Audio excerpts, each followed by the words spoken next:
स्वागत है आपका हमारे और आपके अपने YouTube चैनल स्टूडेंट्स स्टडी 247 पर। और मैं आज आपके साथ पहली बार इस YouTube चैनल पर कक्षा 8वीं के गणित के साथ में हाजिर हूं। तो चलिए दोस्तों, आप देख रहे हैं स्टूडेंट्स स्टडी 247 और मैं हिमांशु बासोटिया।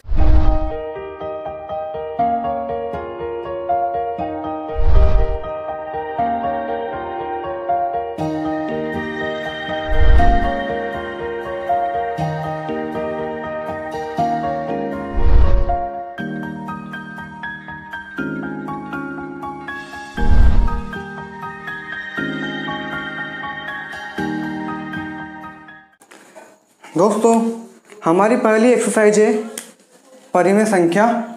ठीक है दोस्तों, अब इसके लिए हम पहले प्राकृत संख्या देखते हैं कि प्राकृत संख्या होती क्या है। दोस्तों, प्राकृत संख्या होती क्या है कि ये संख्या 1 से स्टार्ट होती है, 1 2 3 इस प्रकार अनंत तक आगे बढ़ती रहती हैं।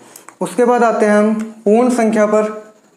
पूर्ण संख्या क्या होती है? 0 से स्टार्ट होती है और आगे बढ़ती जाती है, तो ये होती है पूर्ण संख्या। दोस्तों, प्राकृत संख्या और पूर्ण संख्या में केवल एक 0 का डिफरेंस है, 0 का। इसमें 0 नहीं आता प्राकृत संख्या में और पूर्ण संख्या में 0 भी आता है। इसके आगे चलते हैं हम पूर्णांक संख्या पर। दोस्तों, पूर्णांक संख्या धनात्मक एवं ऋणात्मक दोनों ही प्रकार की होती है। धनात्मक एवं ऋणात्मक दोनों ही प्रकार की। ये माइनस से प्लस की तरफ चलती है। इसमें -2 -1 ऐसे आगे बढ़ती जाएगी, 0 1 2 कुछ इस प्रकार। तो इसके आगे चलते हैं हम परिमेय संख्या पर।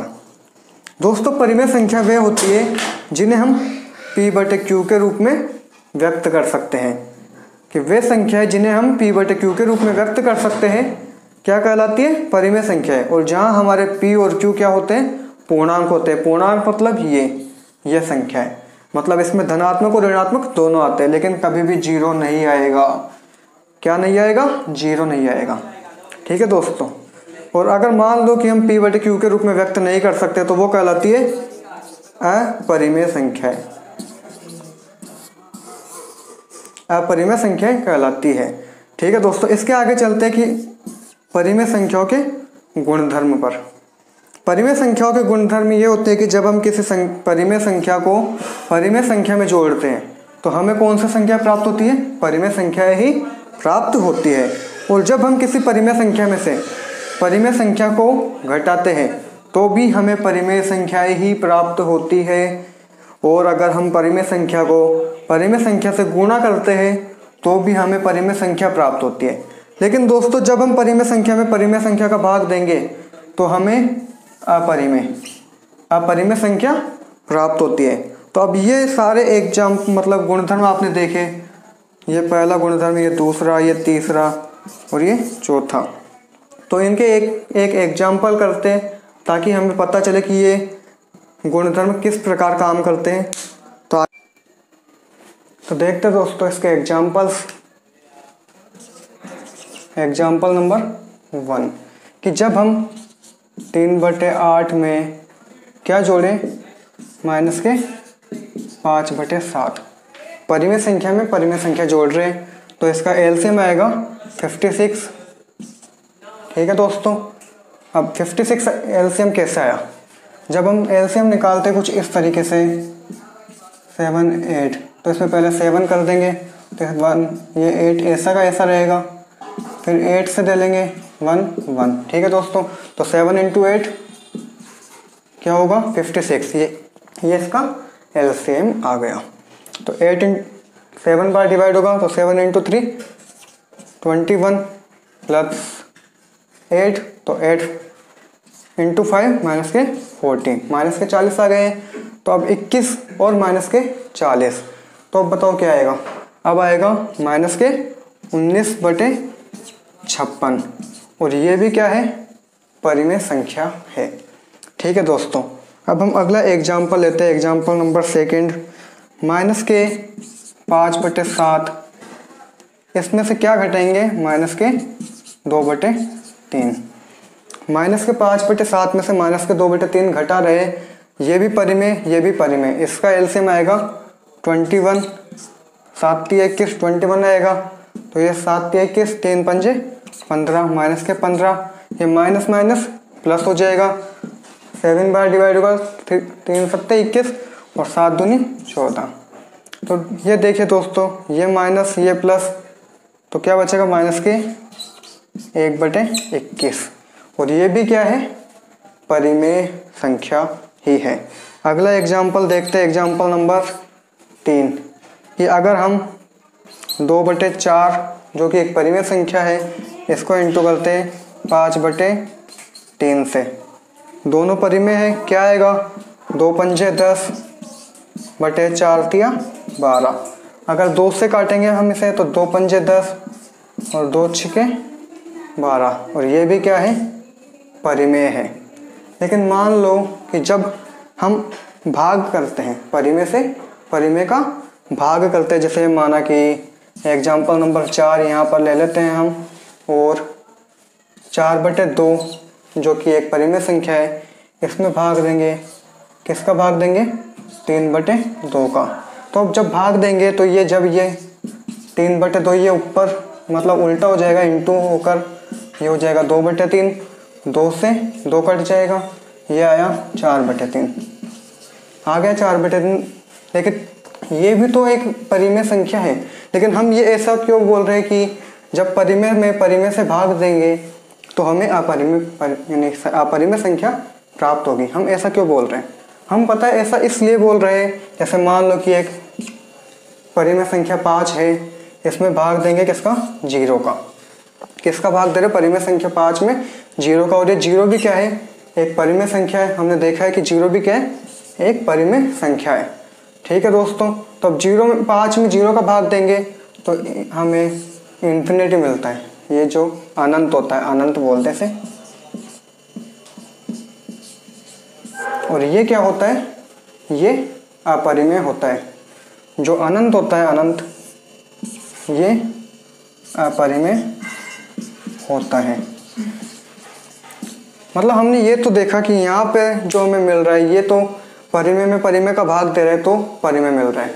यहाँ पर तो ये परिभाषित हो रहा है, लेकिन जब हम 0 का किसी संख्या में भाग देते हैं तो वो अनंत आता है। लेकिन हमें ये भी पता है कि 0 एक परिमेय संख्या है, और हम 0 का जो कि परिमेय संख्या है उसका किसी अन्य परिमेय संख्या में भाग दे रहे हैं, तो हमें इन्फिनिटी मतलब अनंत प्राप्त हो रहा है, और जो कि एक परिमेय संख्या है। इसलिए ये क्या है, अपरिभाषित हो गए, ये कोई परिभाषित हुआ ही नहीं कि ये परिमेय है, इसलिए ये हो गया अपरिभाषित। इसलिए हम यह कहते हैं कि जब परिमेय संख्या में परिमेय संख्या का भाग दिया जाता है तो हमें अपरिमेय संख्या प्राप्त होती है।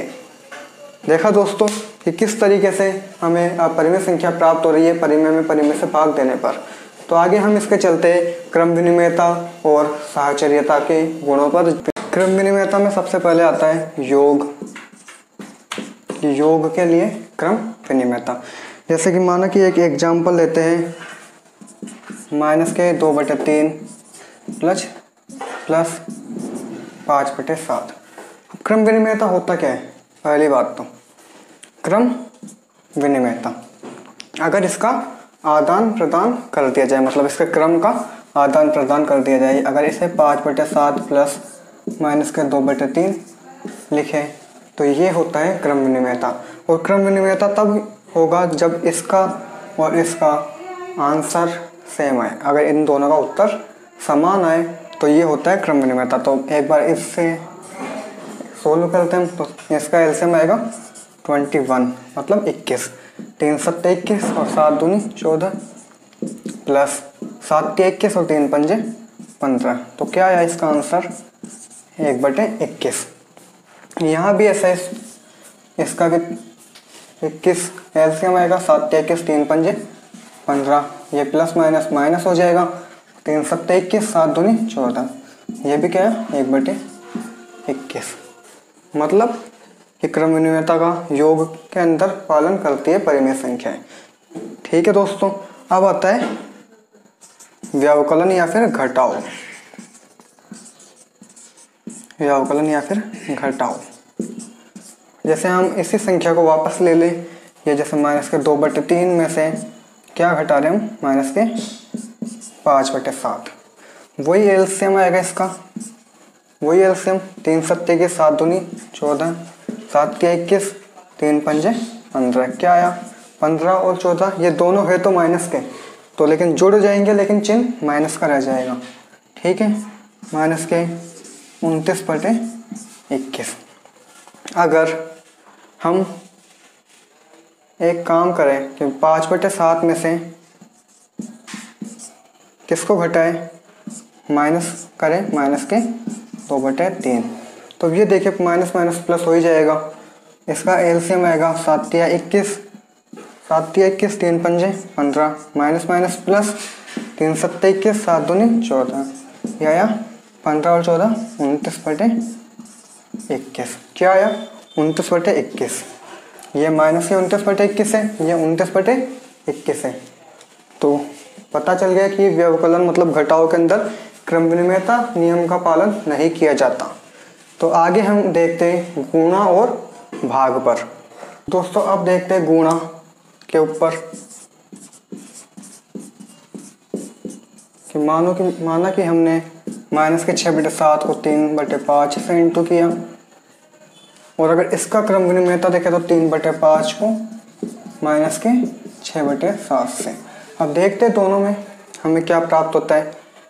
3 को 6 से इंटू करेंगे तो 3 6 18, और 7 को 5 से करेंगे तो 7 पंजे 35, और चिन्ह माइनस का चल रहा है तो ये आया माइनस के 18/35। यहाँ भी 3 को 6 से करें तो 3 6 18, चिन्ह माइनस का चल रहा है, 7 पंजे 35। ये देखिए इनका आंसर क्या आ रहा है, समान आ रहा है। मतलब गुणा के अंदर क्रम विनिमयता नियम का पालन किया जाता है। तो अब बात करते हैं भाग की। जैसे कि माना कि माइनस के 6/7 में भाग दें हम किसका, 3/5 का, तो ये कुछ इस प्रकार हो जाएगी इंटू 5/3।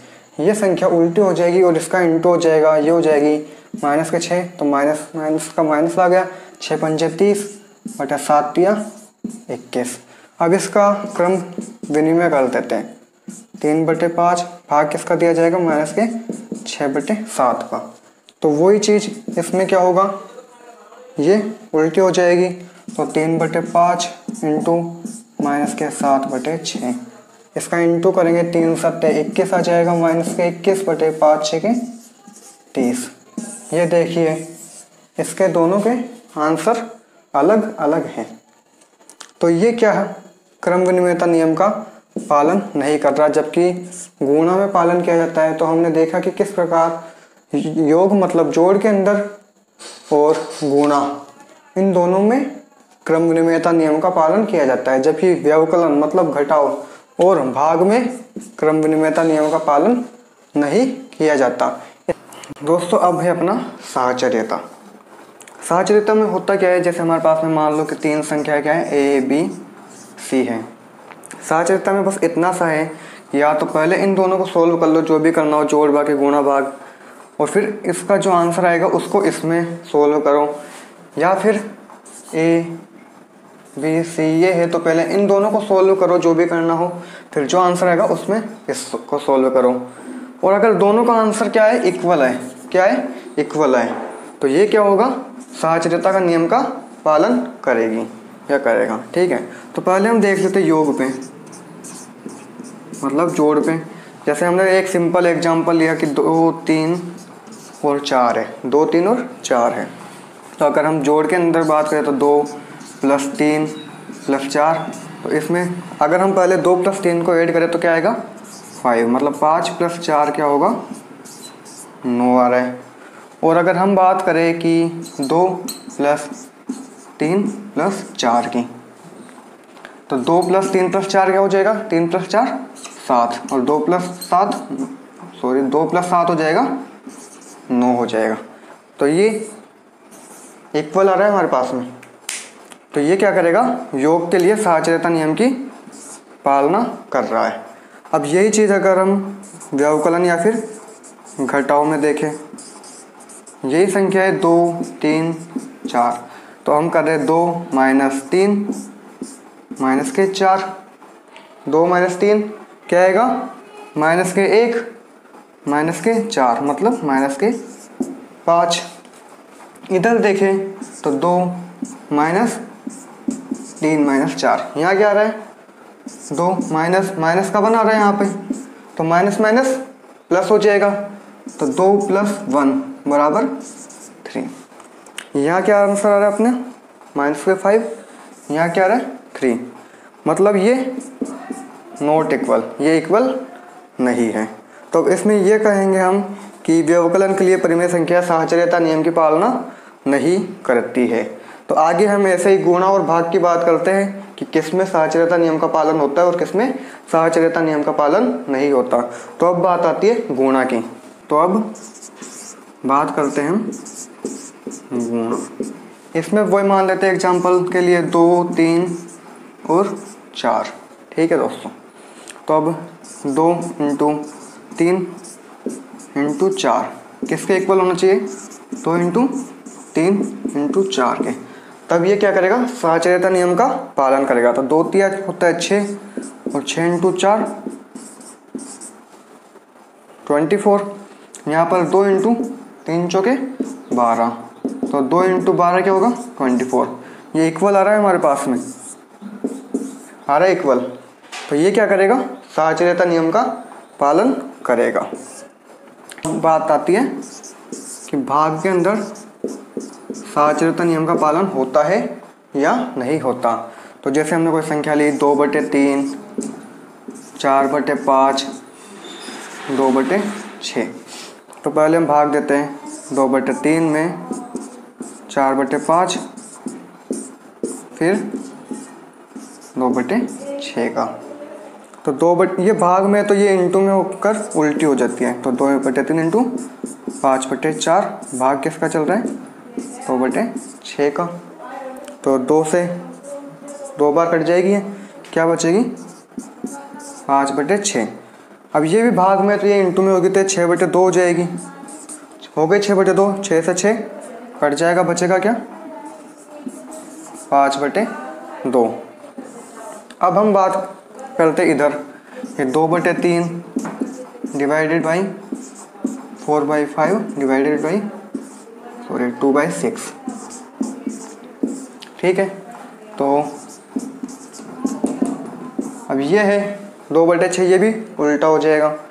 तो 4/5 × 6/2।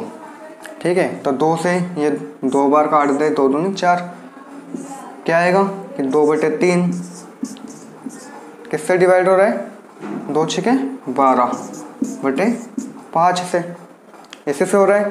तो अब 2/3 में 12/5 का भाग दे रहा है, तो ये इंटू होगा और ये ऊपर नीचे हो जाएगी, मतलब 12/5 5/12 में चेंज हो जाएगा। हो गया, तो ये 2 × 6 12 हो जाएगा। आया क्या आंसर, 5 एकम 5 भाग में 6 × 18। इधर आ रहा है हमारे पास 5/2, इधर आ रहा है 5/18। मतलब भाग में साहचर्यता नियम का पालन नहीं होता है। ठीक है दोस्तों, किस किस में पालन होता है, ओनली जोड़ और गुणा में, जबकि व्यवकलन मतलब घटाव और भाग में पालन नहीं होता है। ठीक है दोस्तों।